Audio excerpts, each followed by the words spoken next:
At its peak, the British Empire ruled over nearly a quarter of the entire world's population. They called it the empire on which the sun never sets. But here's the thing about empires, every single one has a balance sheet, a ledger of costs and benefits. For decades, we've really only been told one side of that story. So today, we're opening the books for a full audit. Let's start with just one entry in this ledger, $45 trillion.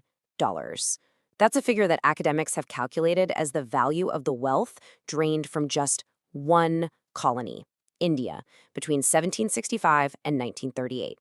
It's a number so huge, it's almost impossible to wrap your head around, but it forces you to ask, how was this even possible, and what was the true price of building the world's largest empire?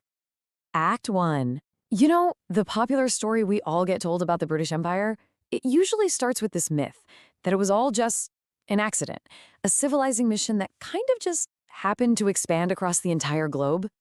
And this idea, it wasn't just some vague feeling. It was actually codified by the Cambridge historian John Seeley, who wrote this now famous line that Britain got its empire in a fit of absence of mind.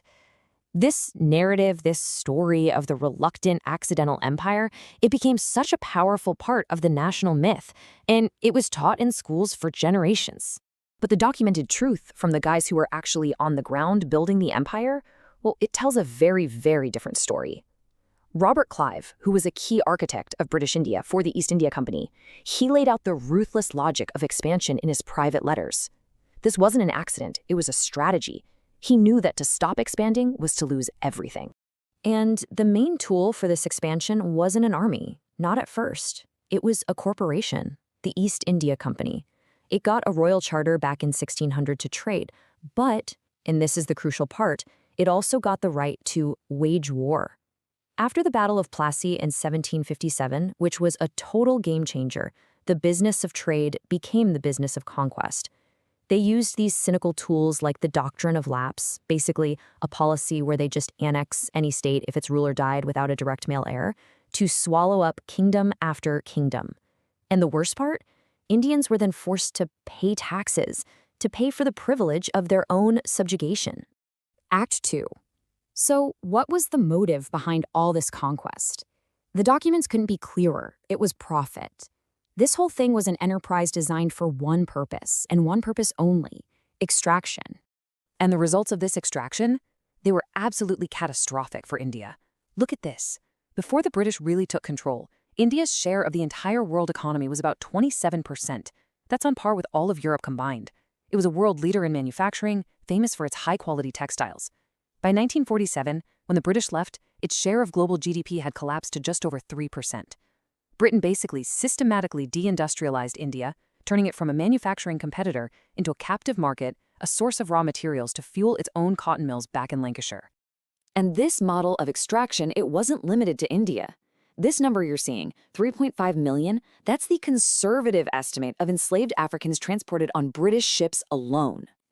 Now, Britain didn't invent the transatlantic slave trade, but by the mid-18th century, it had perfected it. They turned it into an industrial-scale operation of human trafficking, building the immense wealth of cities like Liverpool and Bristol on unbelievable human suffering. So let's make the first entry in our imperial ledger. The price of profit. A financial cost of $45 trillion from just one colony. A human cost of 3.5 million lives stolen from another continent. Act 3. Now, empires aren't built without force, and you better believe they aren't maintained without violence. So it's no surprise that people fought back. But what happened when they did? What was the price of resistance? To answer that, we need to turn to Kenya in the 1950s. The Mau Mau Uprising was a rebellion by the Kikuyu people against British colonial rule. And what was it about? Primarily, it was about their land, their most fertile land, being stolen from them and given to white settlers. In response, Britain declared a state of emergency. But they didn't just fight a war.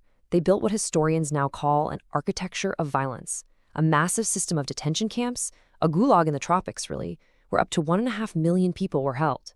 And inside these camps, as official documents now prove, torture was systematic. Thousands were killed. And here's the most crucial point.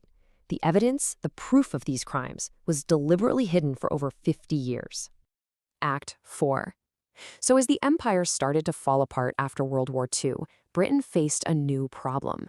It wasn't just how to manage the decline of its power, but how to manage the memory of what it had done. Which brings us to a really central question for this whole audit. How do you hide an empire's crimes? Do you just cross your fingers and hope people forget? Or do you make them forget? Well, the answer is right there in the archives. Or maybe I should say, in the archives that were supposed to have disappeared. Operation Legacy was the official, systematic program to destroy or hide thousands of sensitive documents from 37 former colonies. We're talking anything that might embarrass Her Majesty's government. For decades, officials flat out denied these files even existed. Then came what's known as the Hanslope Disclosure, and even today, over 1 million more files are still unlawfully kept from the public. This wasn't just amnesia, it was a cover-up. Let's update the imperial ledger, the price of control.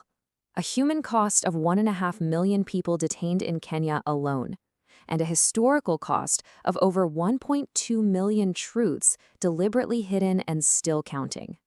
So here we are at our final act, the unsettled ledger. Because history's never really in the past, is it? The accounts of empire are still being tallied up right now, today.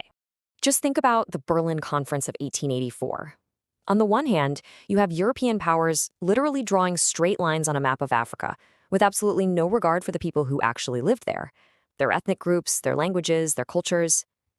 And on the other hand, a map of modern Africa, showing how many current conflicts and instabilities trace their roots directly back to those artificial colonial borders. The Pax Britannica, the so-called British peace, often just papered over conflicts that would explode generations later. Back in 2013, after those hidden files about Kenya were finally revealed, the British government was forced to settle a lawsuit with some of the Mau Mau survivors. The Foreign Secretary at the time, William Hague, issued a statement of sincere regret for the torture that took place. Which leaves us with the final and maybe the most crucial question on this entire ledger. Is regret the same thing as justice? Is a carefully worded statement really enough to settle a historical account that's measured in trillions of dollars and millions of lives? The truth is, this ledger is still wide open. That Mau Mau settlement was a huge deal, but it was an exception. As the historian Caroline Elkins puts it, the rest of the empire is still waiting. Today you have movements like the CARICOM nations in the Caribbean putting forward detailed, serious plans for reparatory justice. And they're not just asking for a check. They're talking about a full, formal apology, investment in health and education systems still crippled by colonial legacies, and technology transfer to help close the gap that was created by centuries of extraction. This isn't just about the past, it's about repairing the damage in the present. The audit is complete, but the account is far from settled.